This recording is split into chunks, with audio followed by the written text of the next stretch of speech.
सबसे पहले तुम सब ये क्वेश्चन देखो। ये क्वेश्चन नंबर 7 है फ्रॉम योर पीवाईक्यूज, जो कि तुम्हें पूरे यूट्यूब पे कहीं नहीं मिलेंगे। कोई लेक्चरर तुम्हें नहीं बताएगा कि ये क्वेश्चन का आंसर क्या है। एंड इसका आंसर है ये यहाँ पे एनसीईआरटी की पेज नंबर 54 में हिस्ट्री के बुक में ये यहाँ पे आंसर है, book of marvels written by Marco Polo. That's the first point की सबसे इंपॉर्टेंट है एनसीईआरटी इन योर एसएसटी। एक और एक इंपॉर्टेंट क्वेश्चन जिसका आंसर तुम्हें सिर्फ एनसीईआरटी में मिलेगा, डैम्स रिवर्स के मैच करो। देन ऐसे कुछ और क्वेश्चन है जिसके आंसर तुम्हें सिर्फ एनसीईआरटी में मिलेंगे एंड और कहीं नहीं मिलेंगे।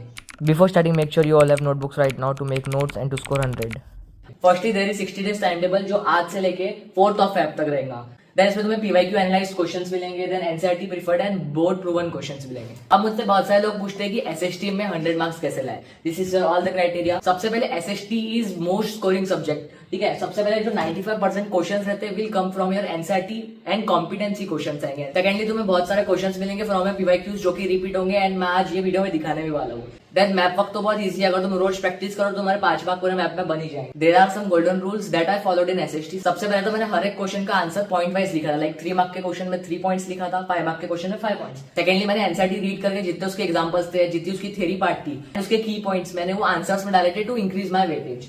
थर्ड है प्रैक्टिस पीवाईक्यूज। लास्ट 3 इयर्स के मैंने बहुत अच्छे से पीवाईक्यूज प्रैक्टिस किए थे, बट इस साल का थोड़ा कॉम्पिटेंसी बेस्ड था, सो ट्राई करना थोड़े हार्ड लेवल के क्वेश्चन करें। देन द फोर्थ पॉइंट जो most of the students mistake करती है कि थ्योरी लिंक करना भूल जाते हैं। लाइक हिस्ट्री के कोई भी क्वेश्चन में हमको कॉज प्लस रिजल्ट लिखना पड़ता कि वो हुआ कैसे एंड उसके बाद उसका रिजल्ट क्या हुआ, वो लिख लो एंड उसके 5 पॉइंट्स बना के सम अप कर लो। Then you will get all the 5 marks. And valid 5 points लिखना है, इनवैलिड मतलब फालतू का कुछ भी नहीं लिखना है। There are some topper strategy that I followed, like firstly हर एक क्वेश्चन में पॉइंट वाइज लिखना, then उसके बाद मैं कोई भी चैप्टर पढ़ा then I revise that all. Like मैंने अगर आधा घंटा पढ़ा तो उसके 5 मिनट बाद मैं रिवाइज करता कि मैंने पढ़ा क्या। मैंने एक और एक चीज किया था कि मैंने हर एक आंसर्स में प्रॉपर्ली अंडरलाइन किया था कि कौन से की पॉइंट है जो चेकर देख के बस राइट देते हैं। एंड द लास्ट थिंग कि मैंने प्रॉपर डिवीजन ऑफ टाइम किया था, लाइक हिस्ट्री में कितना समय देना, सिविक्स में कितना, बाकी सब्जेक्ट्स में। देन मैंने तुम्हारे लिए पीवाईक्यू एनालाइज टाइम टेबल बनाया, आज से लेके 4th ऑफ फेब तक तुम्हारे रिविजन प्लस क्वेश्चन प्रैक्टिस सब कुछ हो जाएंगे इसमें। First of all you will see date, subject, chapter and key concepts and PYQ source कहां से है, कि ये कौन से टॉपिक्स है जो मोस्ट इंपॉर्टेंट है एंड हर साल रिपीट हो रहे हैं कुछ 2 सालों में। फर्स्ट ऑफ ऑल तुम्हें 8 to 10th of December history का फर्स्ट चैप्टर करना है। There are some key concepts to master. Then 11th and 12th of December को पॉलिटिकल साइंस का पावर शेयरिंग एंड फेडरलिज्म करना है। दिसंबर 13 to December 15 इकोनॉमिक्स के 2 chapters करना है, development and sectors of economy.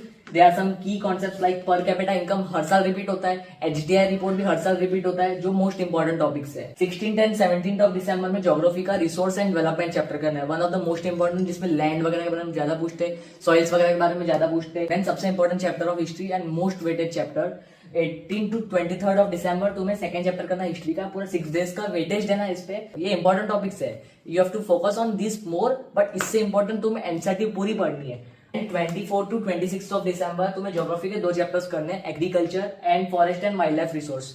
इसमें मोस्टली तुम्हें थ्योरी मिलेंगी, इसमें फार्मिंग, केस बेस्ड क्वेश्चन या कैरेक्टरिस्टिक्स ऑफ सॉइल ज्यादा पूछे जाते हैं। And forest and wild life resource में मोस्ट इंपॉर्टेंट है कि कंजर्वेशन मेजर्स जो फॉरेस्ट और ट्रीज के लिए क्या ले सकते हैं अपन। देन 27 दिसंबर से 29 दिसंबर तक gender, caste, religion and decentralisation of federalism का करना है, like federalism chapter. 30th of December to 1st of January तुम्हें मनी एंड क्रेडिट चैप्टर करना है। इसमें इंपॉर्टेंट चीजें like rural farmer struggle to get loan and इसमें केस स्टडीज ज्यादा बनती है। 2nd to 5th of January तुम्हें ज्योग्राफी के 2 चैप्टर्स करना है, water resource and mineral and energy resource. बहुत हार्ड चैप्टर है मिनरल एंड एनर्जी रिसोर्स, नहीं भी हुआ तो एंड टाइम पे ये कॉन्सेप्ट्स याद करके चल जाता है, जो भी थ्योरी है इसकी लिखी हुई। एंड फिर मैप्स वगैरह भी like NBP, port, iron, steel ज्यादा पूछे जाते हैं 2 साल में। Then 6 to 8th of January तुम्हें हिस्ट्री का मेकिंग ऑफ ग्लोबल वर्ल्ड करना है एंड बहुत छोटा टॉपिक है एंड इजी भी है। अगर इसमें तुम्हारे पहले के कुछ चैप्टर्स नहीं हुए तो तुम ये टाइम पीरियड में वो चैप्टर्स कर भी सकते हो। 9 to 10th of January political party करना है, बहुत इंपॉर्टेंट है।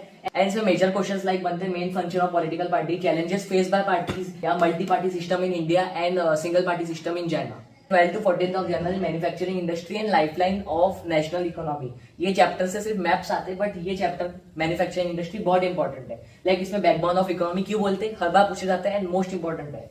एयर वाटर थर्मल पॉल्यूशन के कॉजेज क्या है, केस स्टडीज वगैरह बन जाती है एंड पूरा चैप्टर इंपॉर्टेंट है, तो पूरा चैप्टर पढ़ लेना। एंड मैप के क्वेश्चंस हैं जो 2-3 साल में पूछे गए हैं। Then the last turn thing 15th of January से लेकर 17th ऑफ जनवरी में तुम्हें ग्लोबलाइजेशन ऑफ इंडियन इकोनॉमी करना है, बहुत शॉर्ट टॉपिक है। इसमें कुछ इंपॉर्टेंट चीजें like factors stimulating globalisation technology. 18th of January से लेकर 22nd ऑफ जनवरी में तुम्हें आउटकम्स ऑफ डेमोक्रेसी करना है एंड 5 डेज इस पे देना, लाइक मोस्ट इंपॉर्टेंट चैप्टर है, 5 मार्क के हर बार क्वेश्चन आते हैं इसमें। जनवरी 23 से लेकर जनवरी 27 तक, मतलब 23, 24, 25, 26 26, 27 पूरे 5 दिन तुम्हें अपना रिवीजन करना है। इसमें कुछ इंपॉर्टेंट टॉपिक है जो तुम्हें ज्यादा पढ़ना है। लाइक फर्स्ट चैप्टर में ओवरव्यू ऑफ ग्राउंड वाटर में आखिरी में तुम्हारे केस स्टडीज है एंड वो आती है पर हम पढ़ के नहीं जाते। Then arguments like review structure, तुम्हें पूरा स्ट्रक्चर देखना है, 5 मार्क के क्वेश्चन कैसे लिखना है एंड उसको प्रैक्टिस करना है ये 5-6 दिनों में।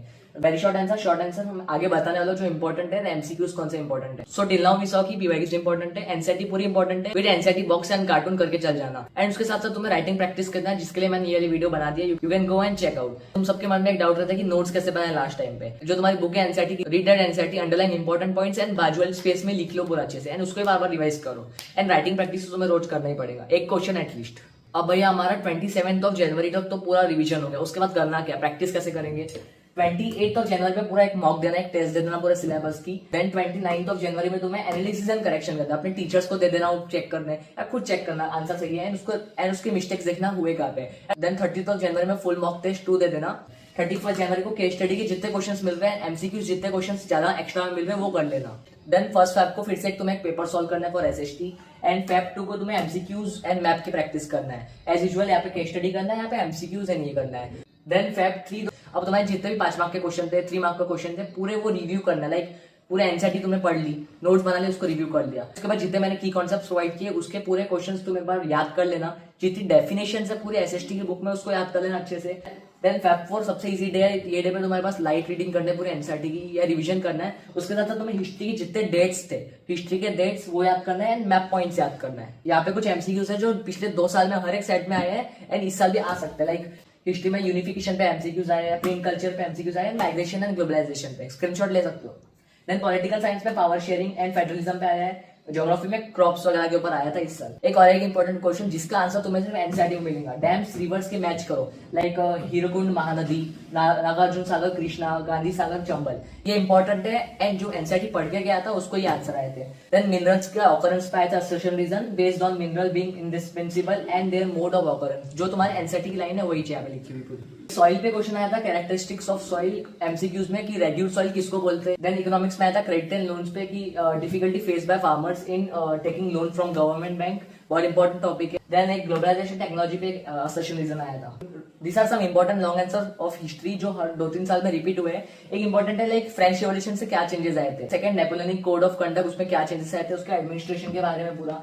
देन रोमांटिसिज्म के बारे में आया था, गुस्बी मजीनी के बारे में आया था, उसके कैरेक्टरिस्टिक्स याद कर लेना एंड वर्ल्ड वॉर 1 के बारे में आया था। देन पॉलिटिकल पार्टीज पे कुछ इंपॉर्टेंट लॉन्ग आंसर्स बने हैं 2-3 साल में, ये भी पॉलिटिकल साइंस का है। देन ज्योग्राफी से कुछ लॉन्ग आंसर्स बने 3-4, इकोनॉमिक्स से भी कुछ लॉन्ग आंसर्स बने from that case study and boxes में से।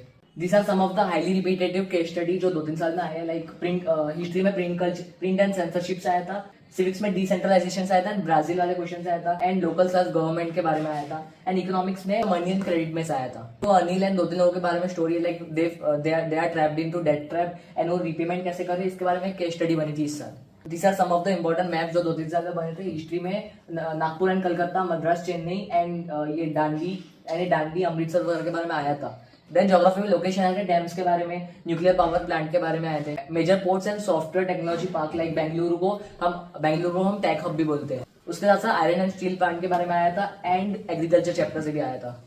These are some of the highly repetitive, very short answer and short answer. History में गांधी जी के बारे में पूछा गया बार बार, पीजेंट्स वगैरह के रोल के बारे में, एरिस्टोक्रेसी के बारे में, सिविल डिसओबीडियंस के बारे में एंड उसके साथ स्वराज वाला। ये है कुछ सिविक्स के important very short and short answer and सबसे इंपॉर्टेंट है horizontal and vertical power sharing and ये तुम स्क्रीनशॉट ले सकते हो। देन ज्योग्राफी के VS important characteristics of black soil या प्रॉब्लम ऑफ लैंड डिग्रेडेशन या प्रिमिटिव सब्सटेंसिव फार्मिंग, उसके बारे में डेफिनेशन वगैरह पूछी गई है। एंड इकोनॉमिक्स में तो टर्शियरी सेक्टर या primary sector and tertiary sector how they are dependent, ये बहुत इंपॉर्टेंट क्वेश्चन है। ऑर्गेनाइज एंड अनऑर्गेनाइज बार बार पूछा जाता है एंड लिबरलाइजेशन प्रमोटेड ग्लोबलाइजेशन, ये वाला बहुत इंपॉर्टेंट है। At last I will say follow this time table, properly follow करो, कंसिस्टेंसी मेंटेन करो, बिकॉज तुम अगर ये फॉलो करने के बाद कंसिस्टेंसी नहीं मेंटेन करोगे सो यू कांट स्कोर 100% अगर तुम्हें लाना है तो। एंड उसके साथ साथ मैप प्रैक्टिस रोज करना, PYQs, NCERT notes banana and writing practice बहुत इंपॉर्टेंट है। राइटिंग प्रैक्टिस में पूरा मत लिखना, लाइक अगर तुमने 5 मार्क का क्वेश्चन है तो 5 मार्क के पास कीवर्ड्स लिख लेना है, एग्जाम में खुद बना के लिख लेना। That's are the strategy that a topper follow and कुछ questions I have provided you. So then all the best for your pre boards and boards, अच्छे से फॉलो करके एंड अच्छे मार्क्स लाना।